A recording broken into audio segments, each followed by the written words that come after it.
Yeah. So we here in honor of Phillip Vance. How you doing? You hungry? You can go ahead and start the plate. We're here honoring Phillip Vance. It is Phillip Day. This is our second annual Phillip Day. And this is to bring awareness to the community, not only about his case, but about other people that are in there wrongfully convicted, mass incarceration. We are at Williams Park in St. Pete. Come get you a plate if you're watching. And we'll also be bringing a couple people on live here shortly. I have a message from Phillip that we recorded earlier, and also Jason Soul. So I see a few of you. Hey, what's up, Tiffany? What's up, Marvina? Hey, Brooklyn. Thank you, everybody, for your support. Thank you, everybody, for coming and watching, and just thank you for standing in solidarity. Any support that everybody has brought to Phillip is, you know, the Phillip Vance team is super grateful for, you know, whether it be showing up at events, sharing our lives. You can share this everywhere. What's up, Ashley? So we're just serving the meal right now, so just having conversation, telling people what we're here for. So if you want to just join us while we do this, and then I'll jump on the line and we're going to actually share some stories from people behind the walls and all that. So thank you, everybody. Gratitude for joining us, and share. What's happening? We are live in St. Pete, Florida, Williams Park, for second annual Phillip Day. Having a meal with the community, serving a meal, breaking bread, talking about Phillip Vance and his journey to liberation. He's innocent. As I was saying, this crime was committed nearly 22 years ago in at Sabrine's in South St. Paul. It's an unsolved murder, if you ask me, because if you put an innocent guy behind the walls that didn't commit the crime, and you didn't go find the person that actually committed the crime, then it's an unsolved murder. In their mind, it's solved because they got a name on it, but it's the wrong name. So they're about to find out, and they're gonna have to do what they have to do. So that's what we're here today, just raising awareness for Phillip Vance, asking for you all to go to the GoFundMe to help us get the last $8,000 that we need in order to pay his lawyer. We want to also talk about the effects of wrongful conviction and mass incarceration in our community and on our family. There's a fork right there. No, I'm fresh. All right, next year you cooking. How about that? Next year you cooking. What would you like? This trash.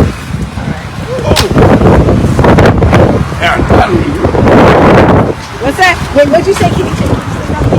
Collard greens are good. One more. Okay, let me show you a plate, right? No, just your plate. Yeah, see, he said them collard greens is good, guys. He said them collard greens is good. What? Mashed potatoes? Okay. That ain't good with the greens. All right, let me get out of here. She wants some collard greens. Hey, anybody that says they're trespassing, tell them to come around on the street. I'll make them a plate. What's up, world? I'm Phillip Vance, and I want to thank everyone who's attending and supporting the second annual Phillip Day. I also want to thank Ms. Nikki for putting this successful event together that continues to get the attention needed, as well as educate folks about mass incarceration and wrongful convictions. Jermaine Ferguson, Yontez Bobo, Brian Hooper, and myself are just a few of the many victims of mass incarceration and wrongful convictions. Mass incarceration affects people of color the most. It regulates our growth as a people, takes young men of color away from life while in the primes of their lives, the most productive years as well as the most reproductive years. Mass incarceration breaks up families. It destroys unity within our communities. It's also a weapon used by the government to remove influential leaders from the people and communities that desperately need them. And wrongful convictions usually come from overzealous prosecutors, investigators, police who are hard-pressed to convict someone in a particular for a specific crime or charge. Investigators told me on my case, if I couldn't assist them in finding the person who killed the victim, then they would convict me for it. A lot of police and investigators don't care who's convicted for a crime. They only care about if somebody is, and that they receive the recognition for the conviction, even if it takes corruption, bribery, coercion, or even misconduct to do it. I'm not saying every person convicted of a crime is innocent, But I'm saying as a victim of the state of Minnesota, more people than you can imagine are wrongfully incarcerated. Give me this I was picture. wrongfully convicted by a Dakota County jury 2 weeks before my 24th birthday, and I'm 44 years old now. I was convicted by a jury of individuals who stated to me that they believe that police don't lie or wouldn't do anything wrong or illegal to secure a conviction. In the past 10 years, we've only seen the tip of the iceberg when it comes to either police corruption, police misconduct, or just plain wrongdoings by the state officials we're supposed to be protected by and trust. Man, do your homework and look deep into what's going on in your communities. I wish all you peace. That was a great message from Phillip Vance. Great message. I mean, the fact that he broke it all down, that mass incarceration, wrongful convictions affect people of color most, takes people away from the most productive years of their life and also their reproductive years. That's huge.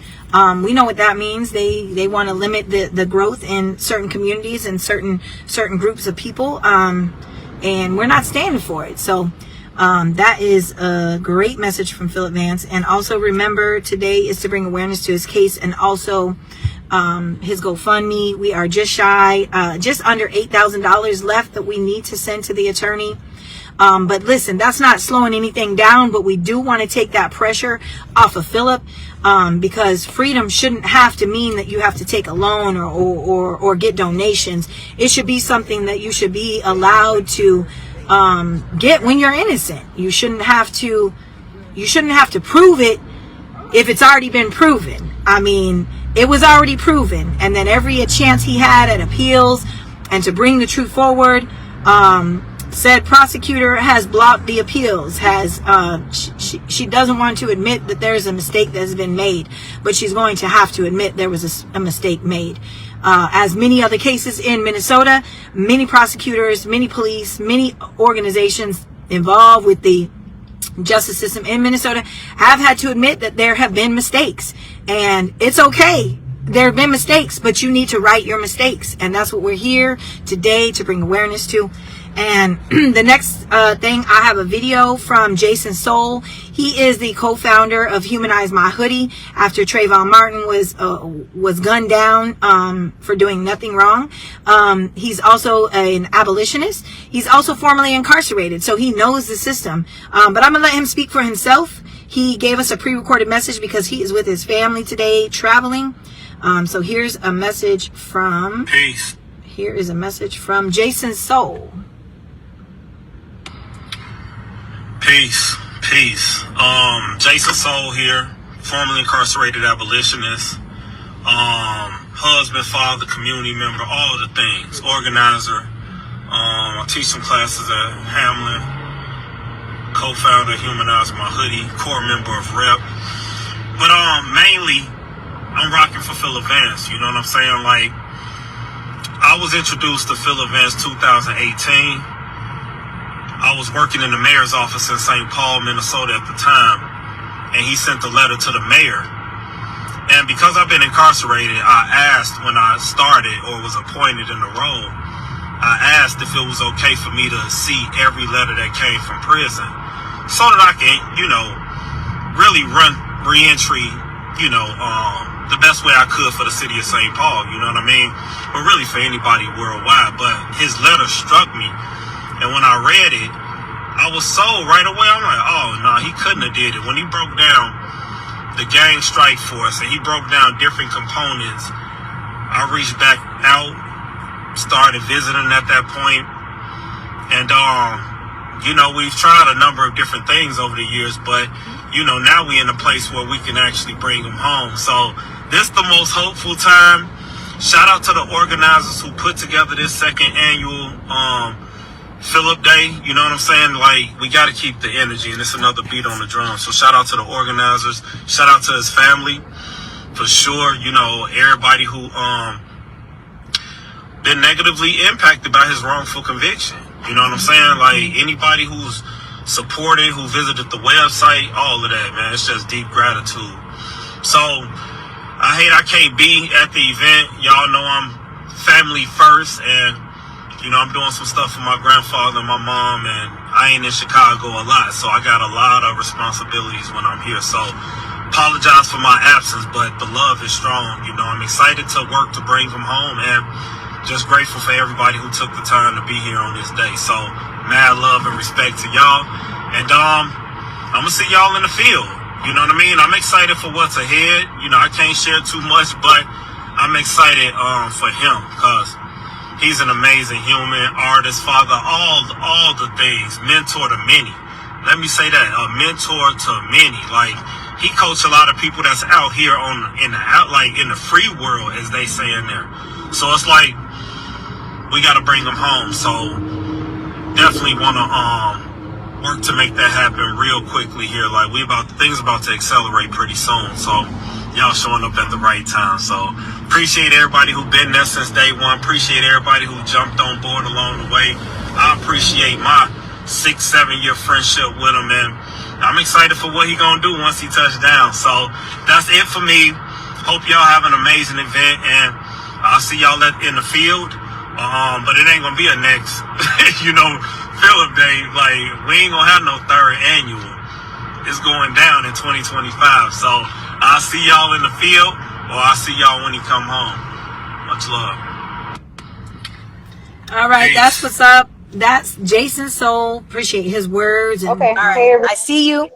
They you see said me? they You can can't hear me? you, and now they can Okay. see you. So I'm gonna let you talk, and just give me a thumbs up when you're done, so I know. Okay. I won't be able to engage because I can't hear you. I don't know what it is. Okay. Hey, everyone. I am Brandy. I'm an advocate for Jermaine Ferguson, who's been wrongfully incarcerated. I'm going to read something that he wanted me to share with you guys. Give me just 1 second.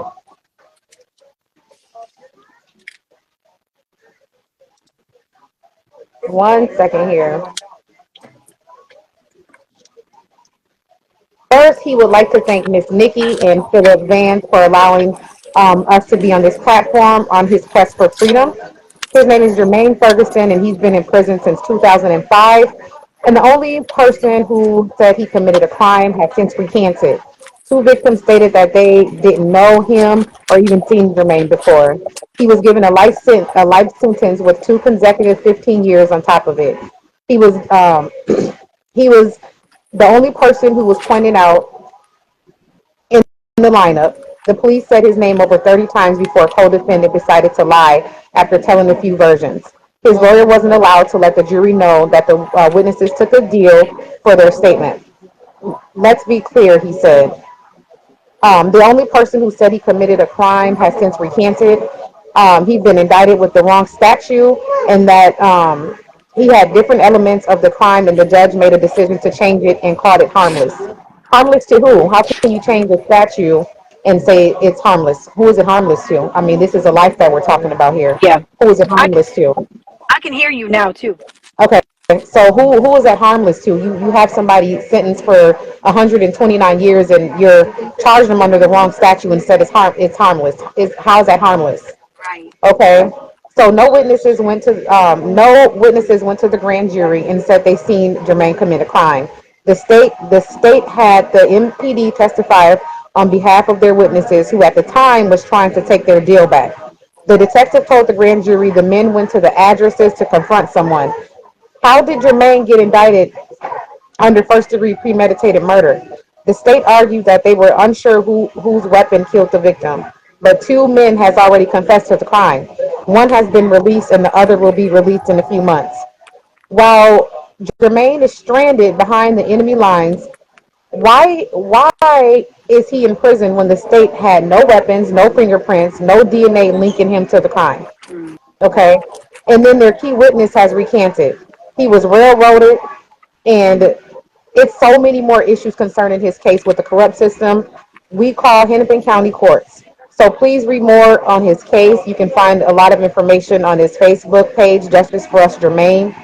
He leave you as he came, with nothing but peace and love. Thanking Miss Nikki and Phillip Vance for this time. Thank you so much, Brandy. And No tell problem. Jermaine we stand in solidarity, and we keep fighting for each other. We got each other. We got each other's back, and that's all we can do. That's all we can do. Is there anything in addition? Anybody can be aware any actions coming up for Jermaine or anything, or you'll be notifying from your page? Yeah, there is. I did post some on my his personal Facebook or his Justice for Us Ferguson Okay. page, and also on my page. There is a wrongfully conviction event happening at the Capitol April 11th Okay. from 8 a.m. to 4 p.m. Okay. So Is that if people want to that's the come, and that's in Minnesota. that's the one being hosted by one of the universities? Yep, Okay. yep. Okay. And that's in Minnesota, and they're also live streaming it too, so people can also from other states and other places chime in and join in and advocate for your loved ones as well. Okay. Perfect.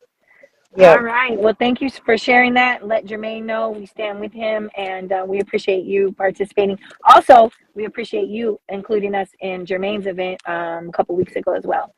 Yep. And thank you for including me in your event today. I appreciate Yeah. that too. Thanks so much, Brandy. Yep. All right. Bye. Bye.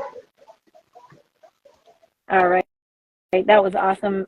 Just to hear another side, another story, because this is only a few. You're only going to hear a few today, but it's plenty stories out there. I wanted to also just give a quick before I go to Nikisha, who is an advocate for Deontez Bobo, also at Rush City. But I just wanted to touch a little bit for anybody just jumping on. This is Philip, second annual Philip Day, in honor of Philip Vance, wrongfully convicted innocent man in Minnesota, native of Florida. But he's innocent, and soon the world is going to know because his day in court is coming. So stay tuned. Follow my page. You can follow his Facebook page or Instagram as well for any of those updates. He has been in prison because he had no money for a competent lawyer to defend him against a racist criminal punishment system in Minnesota. Philip's case is a clear example of wrongful conviction. There was no ballistics or DNA evidence tying Philip to the crime scene, and an eyewitness reported hearing a masked man yelling something in Spanish as he fled the store the night. Philip doesn't speak Spanish, doesn't know Spanish. The state's case relied on coerced testimony by police and jailhouse informants who benefited from lying. So their bills were paid or they got downward departures, whatever it was, to get a message out that they wanted to convict Philip Vance. 8 of the state's witnesses have signed affidavits recanting their statements, and one informant was a sister of one of the investigating police officers. Now, if that's not a conflict of interest, I don't know what is. But the police officers who lied on the stand and railroaded Philip were part of the Metro Gang Strike Force in Minnesota. They were found corrupt in 2008 and disbanded in 2009 for their corruption. And it was, they brought terror to the community. But here's even more seriousness that I want to say. This crime at Sabrine's in December of 2002, where a robbery was committed and a murder occurred, is unsolved. And it's unsolved because Philip is innocent. They put the wrong man behind bars, and they had everybody lie, and because they just were so desperate for somebody to take the fall. So if you think about that, for 22 years, this is an unsolved crime, but everybody's comfortable with an innocent man being in there. I can't even wrap my mind around that, because that means the person who actually committed this crime has been able to live their life however they choose. Maybe they went on to commit more crimes. Maybe they went on, maybe they're in prison now. Who knows? But I'm saying they were able to continue living their life without having to carry the burden of this crime that they committed. And Philip has carried it. Philip is an amazing man, and he carries this burden with a level of gratitude I don't think is even makes sense to the human perception. But that's just a little deeper story into Philip's story. So now I'm going to bring on Nikisha, and she is an advocate and family for Deontez Bobo, and I'll let her share her story about his wrongful conviction, the effects on the mass incarceration wrongful conviction in their family, and what they see. So hopefully she's still, it says it's adding her, so let me see. It takes a minute, I think. So here we go. What's up, Nikisha? Hey, you. How are you? I am good. How about you? Good, I'm good. So I gave a little introduction, but I want you to go in and tell us a lot about, Deontez and the wrongful conviction and how mass incarceration and wrongful conviction has infected him, and tell us about his case as well. Okay, well, my name is Nikisha Armstrong. I am an advocate for Deontez Bobo. Also the mother of his two kids, his two sons, who are now 20 and 18. Deontay has been wrongfully incarcerated for the last 18 years. He was charged with aiding and abetting a first-degree murder. He was charged solely off of a jailhouse witness who basically said that Deontay told him that he committed the crime while he was housed in a unit with him. And then a corrupt police officer by the name of Bruce Falkins, who lied in a grand jury statement and said that Deontay had gave him a phone number that had hit off in the area of the crime, which we later, after hiring investigators, find out that that number actually belongs to the informant. So we've been fighting for Deontay ever since he got in there. We're actually at a point to where I feel like he's going to be coming home soon.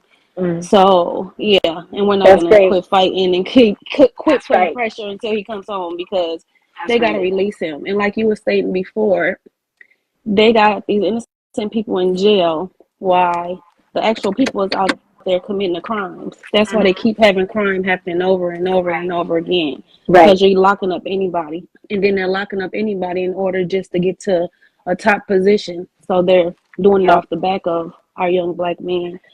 But yeah, that's We can pretty say much specifically Deontay's Deontay specifically was under the reign of Amy Klobuchar, wasn't she? Wasn't he? Nope, Mike Freeman. So soon as she left, yeah. Oh, so well, she trained Mike Freeman to be Exactly. corrupt.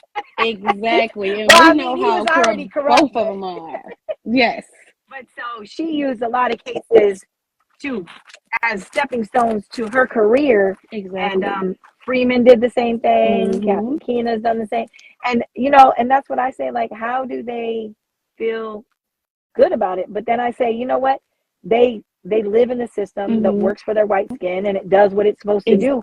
And until they say, you know what, I don't want to participate in this anymore. I don't want to treat people that don't look like me like this. Then we have to keep doing what we have to do to keep telling the community that they're lying. Exactly. They're lying. Exactly. Exactly. And How can we that's why I feel like you guys can support us by visiting his page, Minnesota Justice for Nice. There's also his website that's on there as well, WIFC Family Council, where it has information and a layout of his case. Okay. So if you guys don't know how to do research or do any of that, all you got to do is go on that page and it'll pull up everything step by step, document by document. Great. That just lays out his whole case. So yeah. So you guys can reach out. Yeah. Come out. Do you have any action whenever we have coming events? Up? Yeah. So we did, but it's on pause for right now. Okay. But soon as everything is everything, then we're definitely gonna put it out there. Yeah. So everybody can come and support. Cool. So follow your page. Say the name on your page. We want them to follow Bobo Deontay's page. Yep. Okay. So his is Minnesota Nice Justice for Bobo. Okay, and that's where you're connected right now from, right? Yep. Yes. Yep. Okay. That's correct. Well, thank you, Nikisha. Is there anything else? No problem. Thank you guys for having me, and I wish you guys the best as well. Yeah. And let me know. I'll come out and support as well. Yeah. Too, for sure. Same with us. We said, that's what it's about. The more of us that can come together in solidarity and unity, and spread the word for each other, then we can make headway. Yeah. So, I definitely agree. Thank you. Thank you too. All right. Bye-bye. All right. That was awesome. Great to hear that. What's up, Alyssa? We also stand in solidarity with you and your loved one, and we want them all to come home. We want them all to be free. We want the BS to stop. So now I'm going to bring on Brianna Hooper, and she is speaking for her dad, Brian Hooper. Oh, is it on there? Yeah, you're here. I'm here. This is awesome. Brianna Hooper. I'll let you go ahead and introduce yourself, your dad, share a little bit about his story and how it's affected you and how you feel it affects the community. Okay. Thank you so much. Yeah. Yes. As Miss Nikki said, my name is Brianna Hooper. I'm the first daughter of Brian Hooper Sr., who has spent over 25 years wrongfully convicted in the state of Minnesota. So my father has been crucified and convicted, again, for over a quarter century of his life have been stolen for a crime that he did not commit. He was accused of a murder of an elderly woman in the city of Minneapolis, Minnesota in 1998. They took his life away by placing him behind bars with no evidence, no DNA linking him to the crime.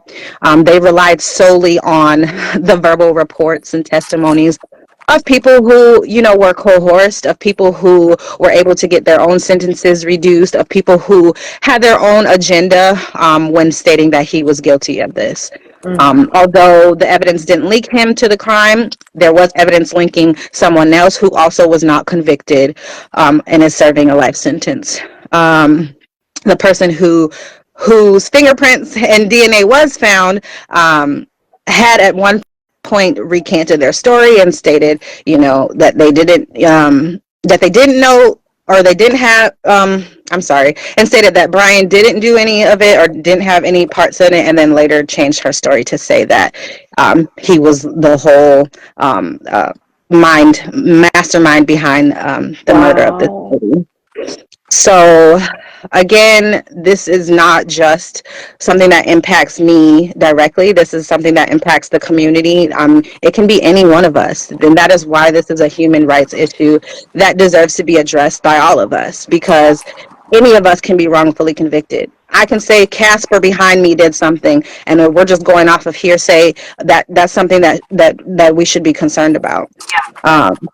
So again, we are currently looking for support, people who are looking for people or know people who are legal advocates who have information about how we can get these wrongful convictions overturned. He's currently been transferred to the CIU, which is located in Hennepin County, but we have yet to hear back from anybody.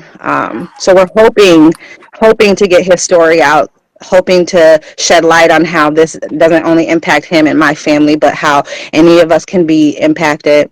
And we're also hoping to shed light on the fact that, like, we are taking people's lives and we are so unbothered by that. And this is something to be bothered by. It's nothing that we should be taking lightly. So I'm hoping to get you guys to join the movement, to speak on Brian's case, to talk about how people are being locked up and their lives are being stolen with no evidence. And I'm hoping that, we can come together in solidarity to really push for our loved ones to be brought home. Yeah, for sure. And it's crazy if anybody listens to this live or any of these presentations and rallies and protests, they're going to hear the same thing, like no DNA, no ballistics, Exactly. all informants or corrupt police. I mean, it's all the same thing. And I know it's not just Minnesota, but we're talking heavy in Minnesota, like Absolutely. heavy. And this goes back to like 1996, maybe even before then, but the cases that I'm aware of, 1996 till now still, and age range of predominantly Black males between the age of 14 and 27. And that's the worst thing. And that's what in Philip's message, he said when I first started the live, when I first started sharing the words, he said, not only are they removing us from our families and our communities during our most productive years, but also our most reproductive years. Exactly. To try to limit the growth of these communities. But, there's so much magic and so much art and so much fantasticness behind those walls in these people that it just makes me sick to my stomach that they're stuck behind there, And so we just keep pushing, and one day, I believe we will make a difference. And we will. And we absolutely will. Yeah. And thank you, Miss Nikki, for highlighting that. Like, our loved ones are missing milestones, are missing important times of their lives. I spent my birthday last week, and this is my 32nd birthday, but this is my 26th birthday without my father. Yes. And I mean, that greatly impacts me even at this grand age of 32. Yeah. So I just feel like, it's not only we're stealing these lives, we're stealing people's lives. At the end of the day, that has to be addressed. So and it's trauma that we can't do anything about. Like, as parents, we can if we create trauma to our kids or whatever, we can like, oh, well, we can fix it. We can fix our behavior. But this is a system issue. Exactly. How like, I'm sure that it's traumatic for you. Your dad wasn't there for many milestones and not by choice. Yeah. And I know that, you know, heavily involved with you through the phone and video and email, but man, how much we want to just sit and have a conversation face to face with our loved ones. Exactly. I'm definitely sorry that you've had to experience that too. So Thank you. Thank you. Support you, stand in solidarity. Keep us posted. How can everybody support you? Just anybody that watches this live, let them know the best way they can follow. Yeah, absolutely. Like I said, right now we need support by getting his story out. And if, you know, this wasn't enough information, you can learn more about his story at justiceforbrianhoopersenior.com. That's senior SR, the abbreviation. And I just really encourage you all to, I mean, look into the PowerPoints, look into the facts of the case. I mean, read about it yourself and educate yourself on it, so you really understand how crucial it is to bring this innocent man home. Yeah, that's huge you said that, because I don't want anybody to believe what I say. Exactly. I want them to see the facts and make their own decision, because any of these cases, if you look at them and you read it for yourself, you can't make a decision other than the right decision. You know, Exactly. Unless you really lie. Exactly. Unless you're choosing to be willfully ignorant. I mean, this is, yeah, absolutely. Absolutely. Well, thank you so much, Brianna. We'll be in touch and stand with you. And I know Philip stands with you, and you're doing great work keeping your dad's name out there. And we'll be in touch on how we can better support. Thank you so much, Miss Nikki. Love you guys. Have a good evening. You too, Brianna. Take care. All right. Bye.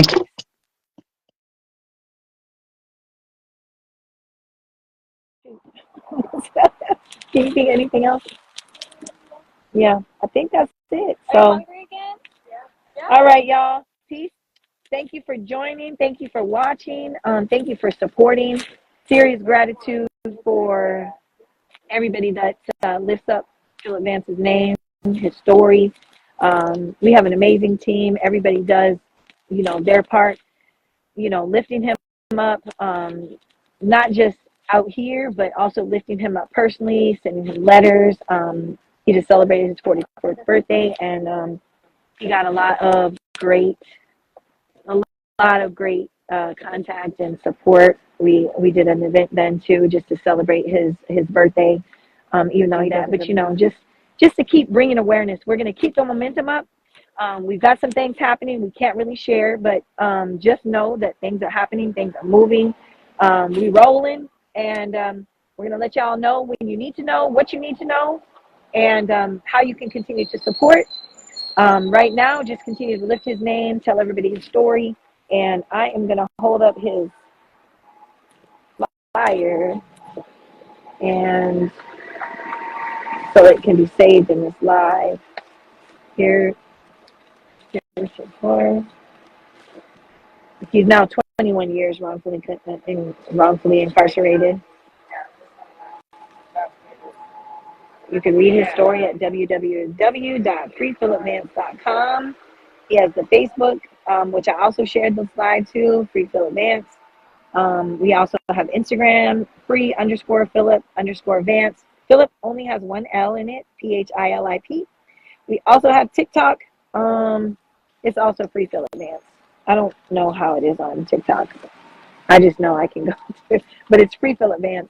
I don't know if it's underscores or whatever, but you can look it up. Should only be one. We try to stay on top of that. Make sure there's no fake accounts being created. So anyhow, we love y'all. We love y'all. Gratitude. Thank you for your support. Thank you for the love. Thank you for the awareness. And listen, if nobody's rooting for you, I'm always rooting for you. Sending you peace, love, and sunshine. Take care, y'all.